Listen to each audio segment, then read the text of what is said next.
it would have bothered me that someone doesn't really think I can make this throw. And now it's kind of like, oh, they don't think I can make it? All right. I'm in a town where, Peyton Manning has set the standard pretty high here, and then followed by Andrew Luck, continued the standard pretty high. And I'm not their guy. I was the absolute antithesis of their guy. 2 playoff game wins against the Colts. That was the last guy, that they were probably looking to pull for in the town. You're a poet and didn't know it. Gotta go right back, D.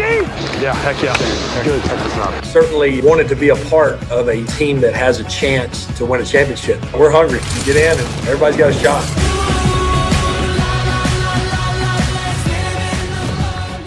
It feels like he really means that. I mean, it's been a special year for Phillip. There were a lot of people coming into this year that had serious doubts about their decision to sign him. It was an up and down year at times, as you two knew. You called him out a couple times. Rex did. But a lot of bright spots also. If you're thinking, like most people are thinking, that this is it for Phillip. I mean, he's already got a high school job lined up for the fall down south. What can he do today, Teddy, to pull off this upset? Well, Phillip's right when he says, he believes they have a shot. They do, but that shot doesn't lie with him, because if he is the main storyline tomorrow after this game, it'll be because they failed. The main storyline offensively for the Indianapolis Colts has to be the running backs, in my opinion. How they use them, and how Jonathan Taylor's been an absolute superstar. Like, this is wicked right here, fellas. You can't do this to Schobert, one of the linebackers I feel is pretty good right here in the hole. Just sit him down, and then he's out. That type of direct running type of threat, and then also that speed and elusiveness, that's how special he is. And how they get him the ball is also so creative. They don't even block the defensive front right here for the Jaguars. The O-line gets to the second level, and there's the speed of the Taylor getting upfield and the power to finish, get down to the 1 yard line. And as a backer, that Quentin Nelson, I got to follow him. I see him pulling. I got to go as a backer, but there's a flip away from the pull, and now they got leverage, and then he's out the gate.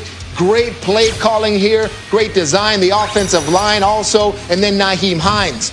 This is one picture we don't want to see from a defensive standpoint. The screen pass, watch these 2 offensive linemen. They're diving at kneecaps. We're getting out the way, fellas, if we see that. I'm telling you right now. Business decision. So those type of business decisions because of that good offensive line, but it's got to be the backs. It's got to be Hines. It's got to be Taylor, not Phillip Rivers. That's how the Colts will get it done today. And I think part of the thing that makes him so dangerous is the speed that you have at tailback. Obviously, Nyheim Hines, we know about him, the track star at NC State, the third down back.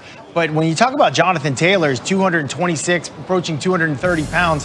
He's a 4.39 40 guy. So you got that power. You get into the third level, you're gone. This is Jonathan Taylor. He's on a track meet. Randy, how fast is this? I don't even know. Man, that's too fast. That might be a world record.